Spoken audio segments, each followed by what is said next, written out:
Selon Nick Suzuki, même s'il est encore tôt, ça sent déjà les fêtes chez Tim.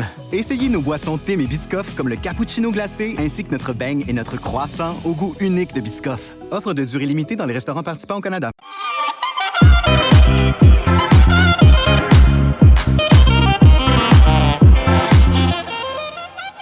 Roi du sofa aujourd'hui, je serai accompagné de deux rois, pas seulement JC Bertrand, il y a aussi Mathieu Bédard. Ah oui, JC, il doit avoir trouvé que je faisais une bonne job la semaine passée parce qu'il m'a demandé de revenir. Ben oui, il est malade. Ah non, ouais. c'est parce que t'es bon, là. Là, ça va bien, là, j'anime les rois du sofa, les Maple Leafs sont derniers dans l'Est, je pourrais pas aller mieux.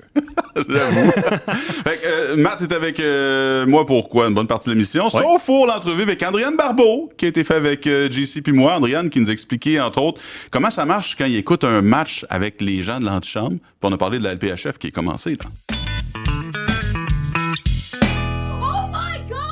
Bon, les réactions exagérées. Matt, t'exagères sur quoi aujourd'hui? Là? Encore une fois, très exagéré, je pense, comme réaction. Mais moi, je pense que là, Adam Engstrom a été rappelé par les Canadiens. Il devrait jouer dans le voyage dans l'Ouest. Sinon, on aurait rappelé Del Gazio puis on l'aurait laissé sa grippe.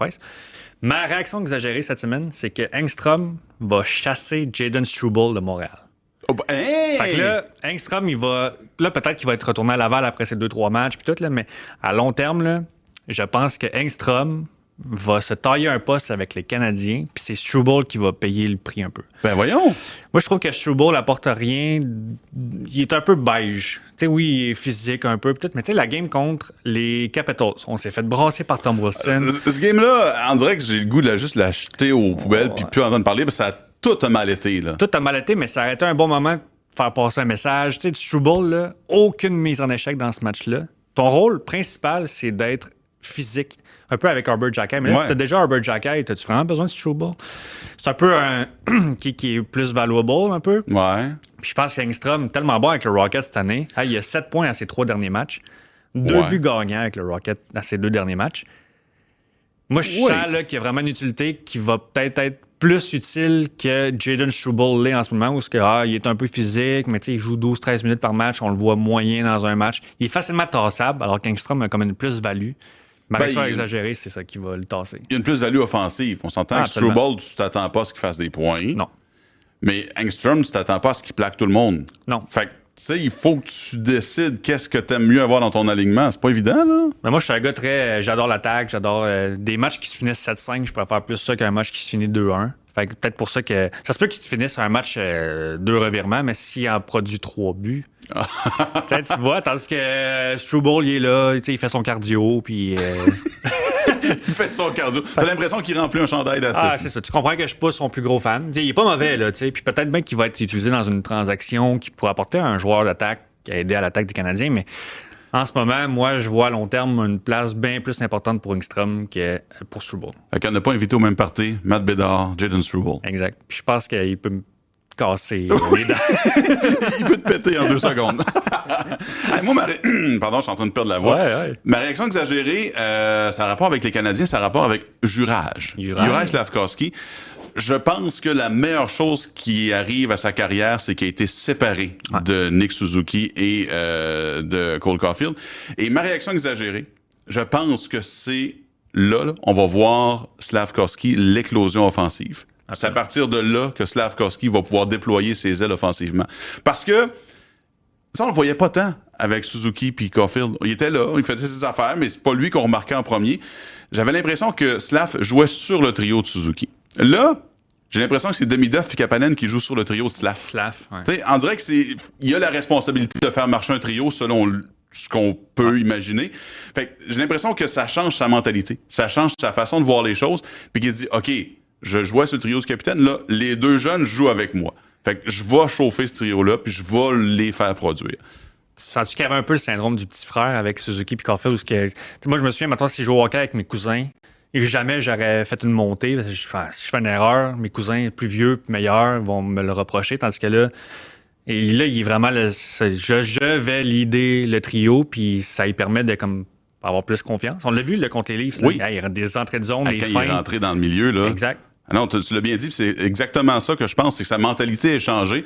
Fait qu'il va avoir plus de confiance, meilleure production. Parce que, tu sais, des joueurs qui vont faire 50 points, mettons, sur un premier trio, tu vas faire 50 points sur le premier trio. Le premier trio, en plus. Tu fais comme, OK, il peut être meilleur que ça, first pick overall. Mais un gars qui va faire 50-60 points sur un deuxième trio, puis qui va le faire marcher, le trio, puis tu vas le voir sur la glace, tu vas dire, OK, là, on parle. Fait j'ai l'impression que là, à partir de maintenant, l'éclosion offensive de Juraj Slafkovský, ça part. Fait que 100 points? Pas ça. Pas ça. C'est pas ça ta réaction exagérée. Non, ma réaction exagérée, c'est pas de nombre de points. C'est juste d'être meilleur qu'il a été parce qu'il a été changé de trio. Moi, je pense que c'est ça qui va arriver. Mais je suis bien d'accord avec tout ce que tu dis. OK, fait que c'est pas exagéré finalement. Un peu, mais pas trop. On pense pareil. Dans notre sofa, la personne la mieux coiffée, la mieux maquillée de l'histoire des invités du Roi du Sofa, Andréane Barbeau. Chien pour Luc Gélinas. Merci. Luc, t'es bien coiffé. C'est plus long à coiffer les miens que ceux de Luc, tu sais, quand même. Je comprends très bien. Hey, merci d'être là. Hey, ça me fait plaisir. On t'a invité puis t'as accepté de venir nous jaser de plein de choses, mais je veux qu'on commence par la victoire de Montréal. Oui. Parce que là, la saison, ça commence là. Ouais. Puis on s'attend à ce qu'il soit bonne encore cette année, j'imagine. Oui. On s'attend à ce que ce soit une bonne équipe, mais on a hâte de voir cette équipe-là va avoir l'air de quoi sur la patinoire, là, parce que, tu sais, avec l'arrivée des 2 équipes d'expansion, il y a eu le repêchage. Il y avait des fins de contrat. Aussi, on arrive à l'année 3. Fait qu'il y avait des contrats d'1 an, 2 ans. Même, il y a des filles qui sont en dernière année de contrat de 3 ans, là. Donc, la moitié de l'équipe, à peu près, a changé par rapport à l'an dernier sur papier. Ça a créé beaucoup de ça a été des montagnes russes, en fait, de sentiments là, dans la ligue, parce qu'il y a des filles qui voulaient pas quitter leurs équipes. Puis je dis ça pour tout le monde, c'est pas juste pour Montréal, là. Toutes les équipes ont changé de visage avec le repêchage d'expansion puis les joueuses autonomes. Fait que j'ai hâte de voir cette équipe-là va avoir l'air de quoi. Mais il y a une chose qui est certaine, c'est que Daniel Sauvageau est allé chercher des filles qui sont beaucoup plus physiques que ce que la Victoire avait avant. Un peu comme Montréal avec le Canadien, ben, la Victoire s'est fait brasser en série contre Ottawa. C'est pas juste pour ça qu'ils sont pas allés en finale, mais on a vu la différence au niveau physique. Fait que là, ils sont allés chercher des filles beaucoup plus physiques. La ligne de centre est beaucoup plus profonde. Tu sais, j'ai l'impression que je parle du Canadien. On a-tu un centre de deuxième trio? Là, en tout cas, pour la Victoire, il va y avoir même un surplus de joueuses de centre. Là. Ben, c'est une bonne nouvelle. Oui, c'est une bonne nouvelle. Fait que, tu sais, en tout et partout, quand tu regardes sur papier, dans tous les changements qu'il y a eu dans les équipes, moi, j'ai l'impression que la Victoire s'en tire vraiment bien, malgré tout. Mais là, juste vous dire qu'on parle déjà d'une expansion la saison prochaine. La Ligue a déjà dit on aimerait ça aller de 2 à 4 équipes supplémentaires. 2 à 4 de plus? De plus. Oui, parce que le but, c'est d'arriver à une ligue à 12 équipes. Okay? Fait que là, on va commencer par cette année, mais si vraiment on se dirige vers un autre repêchage d'expansion la saison prochaine, ça veut dire que l'équipe va encore changer. Fait qu'à court terme, le groupe est bon. Mais c'est sûr qu'on a hâte de voir ce que ça va donner aux 4 coins de la Ligue. Là. Y a-t-il un risque de dilution de talent, tu penses? Ben oui, sûrement. Sûrement qu'il y en a un, mais c'est pas comme ça, évidemment, que la Ligue l'approche. C'est vraiment de bâtir cette Ligue-là, puis qu'à un moment donné, la stabilité arrive le plus rapidement possible. Je pense que c'est un peu ça, la mentalité. Le bassin de joueuses va finir par suivre. Aux États-Unis, ils sont en avance sur le Canada au niveau du bassin de joueuses là, dans les rangs mineurs. Fait que, mais c'est sûr que c'est un peu épeurant quand tu regardes ça, parce que tu te dis, ben là, il me semble que ça va vite. Mais en même temps, si tu veux te former une ligue, ben tu peux pas l'étaler non plus sur 10 ans. Fait que on va voir ce que ça donne. Puis les propriétaires ont les reins solides. Fait qu'on sait que financièrement, cette ligue-là va bien. Fait qu'on va suivre ce qu'on nous dicte, là, mais du côté de la Victoire, ça s'annonce excitant quand même pour cette année-là. Mais on a-tu peur que ça devienne trop, là, je veux pas partir de politique, trop américanisé, dans le sens où que ça va être juste des joueuses américaines dans des marchés plus américains? Non, ça, je pense pas. Non? Ça, je pense pas. On a quand même un bon bassin de joueuses canadiennes là, dans la Ligue, puis ces filles-là, ils n'ont pas fini de jouer. La beauté de la Ligue, c'est qu'il y a des filles, mettons, qui sont plus vers la fin de carrière, là, puis qui probablement qui auraient arrêté avec les jeux qui s'en viennent. Mais là, tu as une ligue professionnelle. Fait qu'il y a probablement des filles qui vont dire « Hey, moi, je me rembarque pas dans un 4 ans, là. Mais je vais re-signer contrat après contrat, 1 an, 2 ans. Fait que, tu sais, il y a des filles qui vont... Les carrières vont se prolonger beaucoup plus longtemps. Fait qu'à ce moment-là, on n'ira pas tout de suite dans l'américanisation. Ouh, c'est dur, ça, pour se je vois beaucoup de syllabes, hein? T'es bon, américanisation. Mais non, je pense que ça va bien aller. C'est juste que c'est ça bouge, ça va vite, puis ça continue de grandir. Puis pour la Victoire, ben, tu sais, quand t'as Marie-Philippe Poulain, Anne-Renée Desbiens, Laura Stacey, tout est permis quasiment. Ben, ton top 3 fait encore partie des top 3 de la Erin Ligue. Puis t'as vraiment nommé les 3 meilleurs. Là, tu rajoutes Ambrose là-dedans. Puis là, c'est ça, dans les filles qui sont allées chercher, ben, t'as Abby Rock qui arrive de New York, qui est détestée partout où elle passe par ses adversaires. C'est un peu... T'aimes mieux l'avoir dans ton équipe que dans l'autre équipe. Ben, pensez aux frères Kachuk ou à Brad Marchand. C'est un peu ça le comparatif facile. Elle va se faire aimer à Montréal, je pense. Elle s'est fait huer à Montréal tellement souvent que je me dis, là, elle va se faire vraiment aimer. Puis on est allé chercher aussi Elise Kamura, Shian Darkangelo. C'est des filles qui ont vraiment beaucoup de papier sablé, qui sont assez grandes aussi physiquement. Jade Downey-Landry aussi, la Québécoise. Elle là, est tellement heureuse de revenir à Montréal. Pour la petite histoire, Jade, c'est une Québécoise, elle vient de Saint-Jean-sur-Richelieu.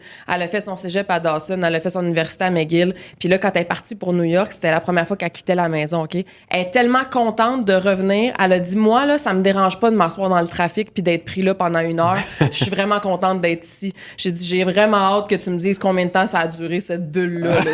Je suis contente de m'asseoir dans le trafic, tu sais. Non, ça durera pas, là. À la bite, ça arrive ça, d'avoir aller jouer sur la Rive-Nord. J'ai des doutes, mais je salue l'enthousiasme quand même, tu sais. On va finir par se prendre un pied à terre, ça arrive, non? Mais c'est l'attitude que tu veux quand même. Tu veux des gens qui sont contents d'être là. Je rigole avec ça, mais c'est juste que quand elle nous a dit ça, j'étais comme, ah oui?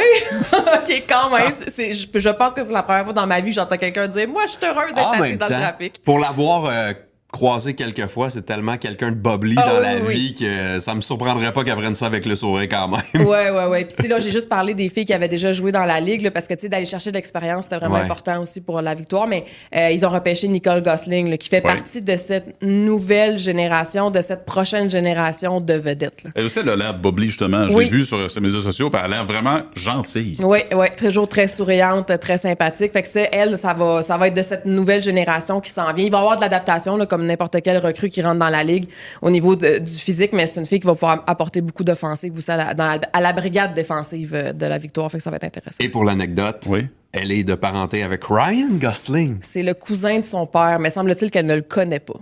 C'est un peu décevant. Faut se mettre là-dessus quand même. Là. Mais là, ça veut dire qu'on est à 1 degré de séparation de moins, hein, parce qu'on a des liens. Là, on dit tout le temps 1 degré de séparation. On va l'inviter, Ryan. Ben oui, c'est le prochain. On l'a vu, il parle français dans des publicités. Il peut sûrement nous parler français ici. Oui. J'aime ton enthousiasme dans le trafic. T'es ici, puis on a jasé de la victoire, mais t'es ici à la station RDS aussi souvent pour l'antichambre. Oui, chaque samedi, pas mal. Ouais. Puis là, moi, j'ai une question. Faut-tu que j'aie peur? Non, c'est une question que j'imagine qu'il y a plein de monde qui se pose aussi. Comment vous regardez les matchs à l'antichambre? Comment ça se passe quand il y a une game des Canadiens, là, puis vous êtes assis dans votre local, puis vous regardez ça? Ouais. Comment ça se passe? Ben, d'abord, ils nous ont mis à part de tout le monde, puis je comprends, pas de parce qu'on est vraiment bruyant. En fait, on a 4 gros écrans devant nous. Fait qu'évidemment, le Canadien, puis on a les autres matchs qu'on regarde du coin de l'œil, 3 ou 4, là, parce que je pense qu'on a des grands web. En tout cas, puis ça jase fort. Moi, je dis souvent, puis je l'ai déjà dit en ondes, que j'aimerais ça que les gens puissent assister au show non officiel. Parce que l'émission commence pendant le match. C'est ça qui est trippant avec l'antichambre du samedi, parce qu'on est toujours en après-match. Fait que là, tu prends ce que la game te donne. Ça vous dit quelque chose? Ça vous dit quelque chose? J'ai entendu ça, hein? C'est un peu ça qu'on fait nous autres Saint-Louis. C'est un peu ça qu'on fait nous autres aussi. Puis c'est trippant. T'as l'impression d'être dans ton sous-sol avec ta gang de chums. En tout cas, moi, c'est comme ça que je le vois. Là, j'étais avec ma gang de boys. Puis ça jase de hockey.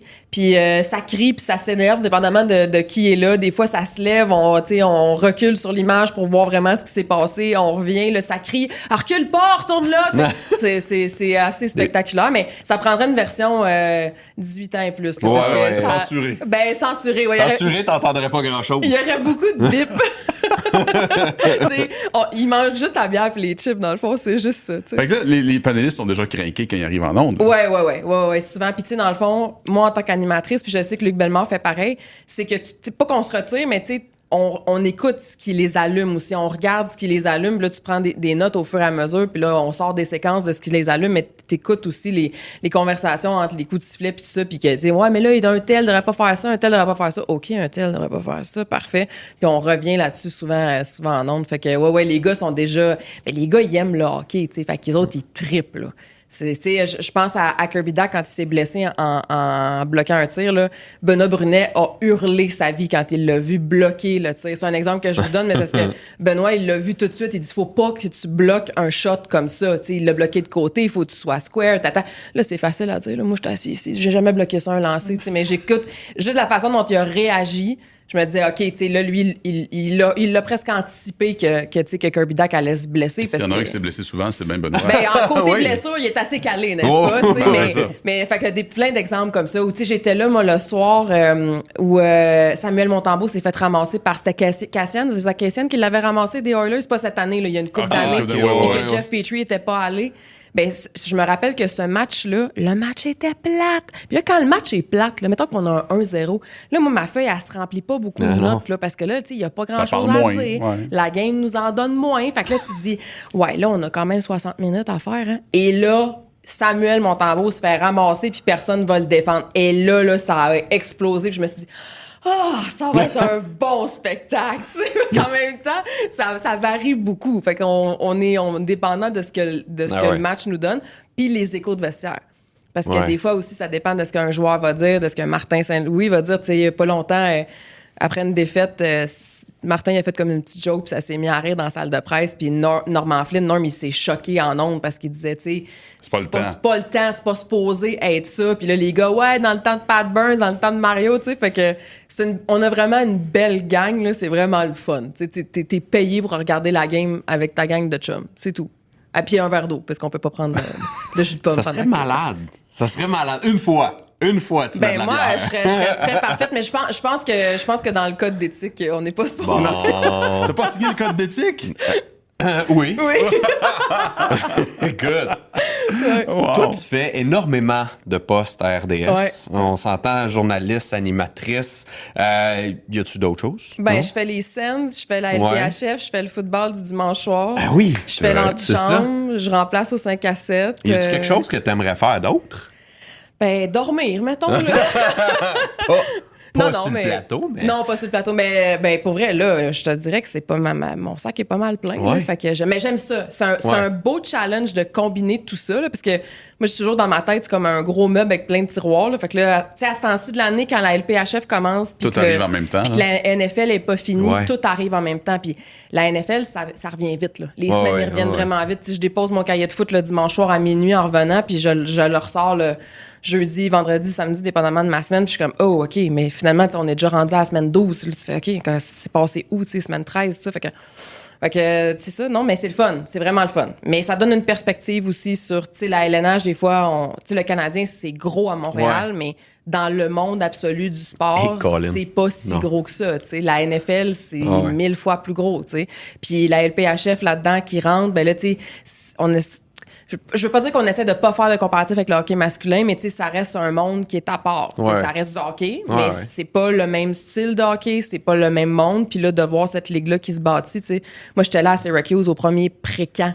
Puis là, je la vois grossir. Fait que ça aussi, c'est trippant. Puis sinon, ben, tu sais, animé, c'est l'antichambre, le 5 à 7, tout ça, c'est le fun. Fait que je change tout le temps d'équipe, je change tout le temps de monde, mais c'est trippant. Il n'y a pas de routine, puis moi, j'aime ça comme ça. Là, tu vas pouvoir cocher roi du sofa. En plus, certain. C'est le seul plateau où je pense que je t'ai jamais venu. Fait qu'il était temps. Ben oui, il était temps. C'est fait. Vois-tu? Selon Nick Suzuki, même s'il est encore tôt, ça sent déjà les fêtes chez Tim. Essayez nos boissons Tim et Biscoff comme le cappuccino glacé ainsi que notre beigne et notre croissant au goût unique de Biscoff. Offre de durée limitée dans les restaurants participants au Canada. Nouvelle insolite, Michel, je t'amène en Californie. Dans la ville de Carmel, en banlieue de San Jose. Oui. Oui, tu connais, là-bas. Oui. En plus, une ville, selon le New York Post, c'est très fortuné comme ville. Ben oui. Fait que tu connais bien ça? Je sais quoi.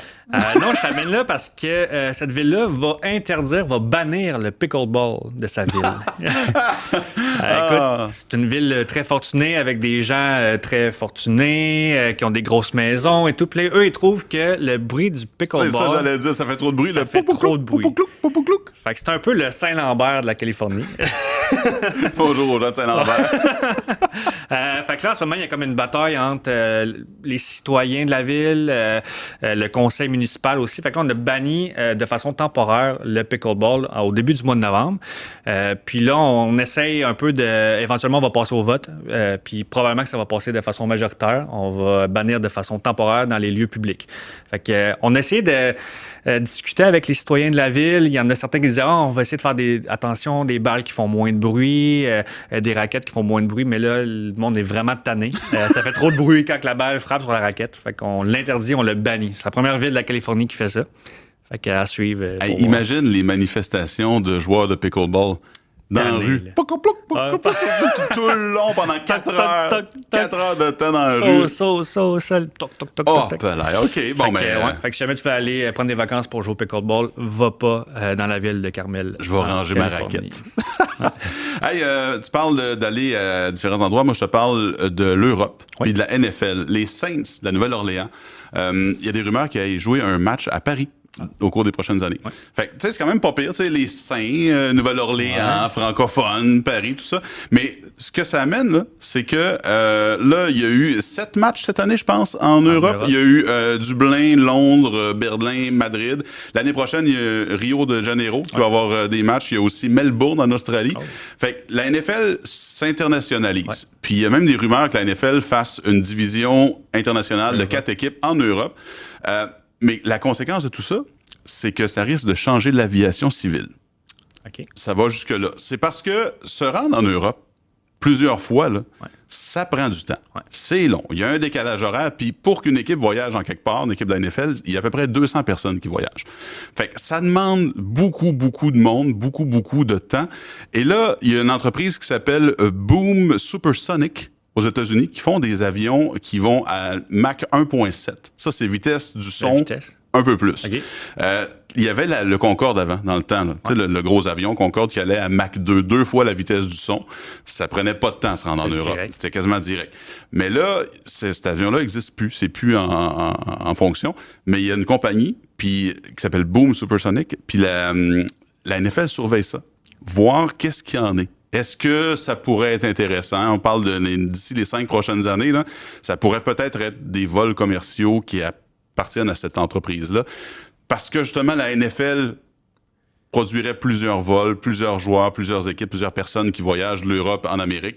Fait que ça se pourrait que le calendrier de la NFL change l'aviation civile. L'aviation civile, crime. Ouais. Mais tu sais, quand on y pense... Ou commercial, vois ça comme tu veux, là, mais...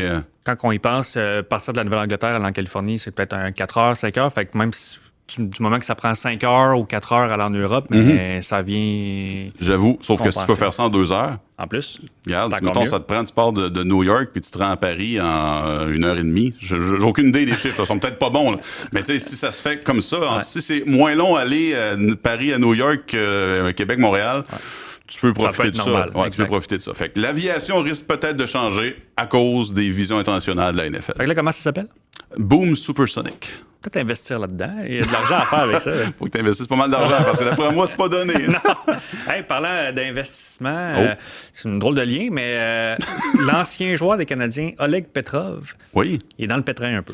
Ah, j'ai vu passer le titre. Un article dans la presse qui est sorti la semaine dernière. Il est en cours contre Revenu Québec qui tente de venir chercher un peu d'argent de son côté pour de l'impôt non payé sur des maisons qu'il aurait revendues. Dans le fond, là, je t'explique.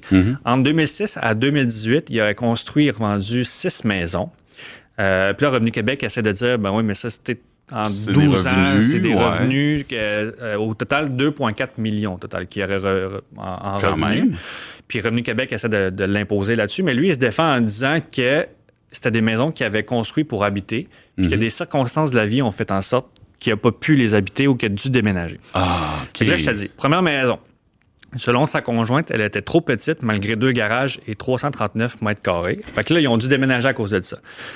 Ils ont déménagé dans une maison que 6 mois plus tard, ils ont redéménagé parce que là, lui, son rêve à lui, c'est d'habiter sur le bord de l'eau. Fait que là, il y a une maison au Lac-Saint-Louis qui s'est libérée, puis là, il l'a achetée en se disant, fait que ça se défend un peu. Ouais. Puis là, ils sont déménagés pas longtemps après, encore de cette maison-là, parce que là, il y a eu un vol dans sa maison. Fait que là, ça fait 3 déménagements en l'espace de comme 2 ans. Puis Revenu Québec ne croit pas à ça, là, cette histoire-là de comment. Ouais, mais ça se peut, c'est ça le pire. Ça se peut. Ouais. Mais 6 fois en comme 10 ans, où il y a tout le temps une bad luck. Exact. Fait que là, c'est ça en ce moment. Puis là, selon Revenu Québec, il confirme que c'est un peu comporté en homme d'affaires. 6 maisons bâties, revendues pour faire du profit. 2,4 millions, c'est quand même c'est de l'argent. C'est de l'argent. J'avoue que c'est une vision, c'est soit la parole d'un ou la parole de l'autre.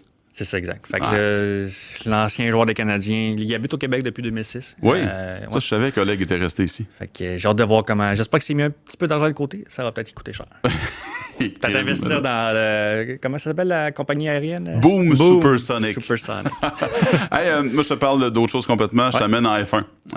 Fan de F1, on est allé au Grand Prix de Montréal plusieurs fois. Non, mais pour vrai, pour la job, c'est vraiment le fun. Mais je te parle d'Oscar Piastri, ça va pas bien. Ça va pas bien cette année. Ça allait bien. C'était bien parti, là. C'est super bien parti. Premier, à un moment donné, il était premier. Puis là, boum, ça dégringole. À Las Vegas, il était arrivé 4e, il était disqualifié pour une petite affaire. Son char était une petite affaire trop long, une petite affaire trop pesante. Ça marchait pas. Mais là, il y a des rumeurs que c'est parce que tout ça a commencé à cause d'un restaurant. Un restaurant qui s'appelle Grilled. Grilled qui ont fait le OP81. Ça, c'est un burger. Le burger d'Oscar Piastri. Puis à chaque fois qu'il allait sur un podium, il y avait une promotion que les gens avaient un burger gratis. Puis depuis qu'ils ont parti la promotion, aucun podium. Fait que là, sais-tu qu'est-ce qu'ils ont fait? Ils ont changé la promotion. À chaque fois qu'Oscar Piastri finit une course, t'as un burger gratuit. Fini. Là, ça compte-tu? Là, il était disqualifié, fait que ça compte-tu? Il était disqualifié, fait que tu sais, il a fini la course, mais c'est comme s'il avait pas fini, il était disqualifié. Fait que tous les déboires d'Oscar Piastri partent de la promotion du burger, le grill, puis la promotion va jusqu'au 8 décembre. Ça achève. Ça achève, mais la saison des fins aussi. Fait que Oscar Piastri, le burger, c'est le burger maléfique. Ça marche pas. Faut y goûter parce que... Ben, s'il faut. OK. L'événement est incroyable!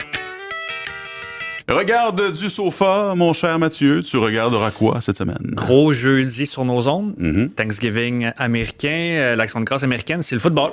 Écoute, c'est du football mur à mur de 13h à 23h presque. Là. Fait que je commence ça à 13h à RDS.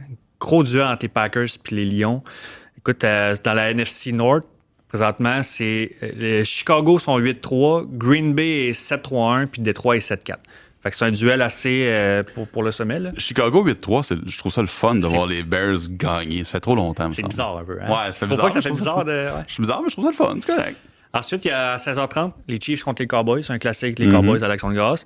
Puis à 20h15, Bengals contre Ravens. Les Bengals? Les Bengals? Faut que j'aille déjeuner.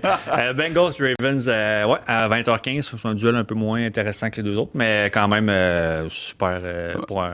Ben, quand on fait le calendrier à la base, j'imagine qu'il devait se dire, OK, c'est Joe Burrow contre Lamar Jackson. Mais peut-être que Joe Burrow va revenir, là, on ne sait pas encore. Là, ça se peut. On le souhaite, en tout cas. Mon fantasy, il le souhaite. Moi, j'écoute vendredi. Ça a rapport aussi avec l'Action de grâce américaine parce que la NFL, il y a ça, mais il y a plein d'autres sports aussi qui sont chamboulés, entre guillemets, à cause d'Action de grâce, dont le match des Canadiens. Canadiens contre Golden Knights, c'est vendredi à 16h à RDS. C'est tôt, vendredi 16h. Personnellement, je finis de travailler vers 4h-ish, 4h, 4h15, 4h30. Fait que, tu sais, imagine. Tu restes à la job pour l'écouter avec moi? Ouais. non, j'ai écouté ça chez nous, malheureusement. Mais je trouve ça le fun, tu sais, un match à 16h. Ouais. J'ai l'impression de vivre ce que les gens de la Californie vivent. Tu sais, quand nous, on a des matchs à 7h30 le soir, en Californie, il est 4h, 4h30. Ouais.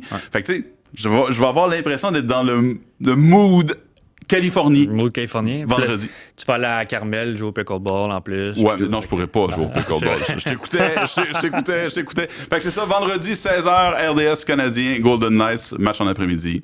Ouais, c'est le fun. Bien hâte de voir ça. Hey, merci, Matt, d'avoir remplacé JC au pied levé. Ça me fait plaisir. 2-2, peut-être 3-3. Ben, on ne souhaite pas de malheur à JC, pour vrai, mais ça se peut. C'est peut-être que c'est moi qui ne sera pas là, on ne sait jamais. Mais vous êtes là, ceux qui nous écoutent, qui nous regardez. Puis ce qu'on aime aussi, c'est quand les gens commentent sur les extraits verticaux. Horizontaux, verticaux? Verticaux. Debout, verticaux. Hein? Les extraits debout, là, sur Instagram, Facebook. Regardez, mais commentez aussi, puis donnez-nous vos réactions. Ça nous aide. Ça nous donne du jus pour nos réactions exagérées. Mais là, toi, tu n'en avais pas besoin. Moi, je n'ai pas besoin. Là, je pense que réaction exagérée, mais le monde... Le monde s'en sont donné un peu dans ma dernière réaction. Je m'attends encore à cette semaine, mais j'aime ça. C'est ce que je veux, puis ça montre que c'est vraiment une réaction exagérée. Fait que c'est le principe de créer des réactions. Fait que, yes.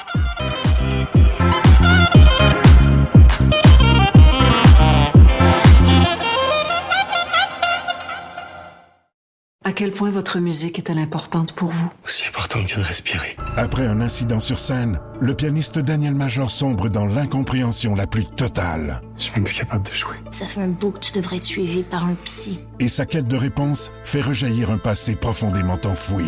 Faut me faire confiance, monsieur Major. Je sais ce que je fais. Il y a un monstre en dedans de toi, man. Mesdames et messieurs, le prodigieux Daniel Major! Dérive, une nouvelle série originale Crave à regarder maintenant. C'est bon en Crave.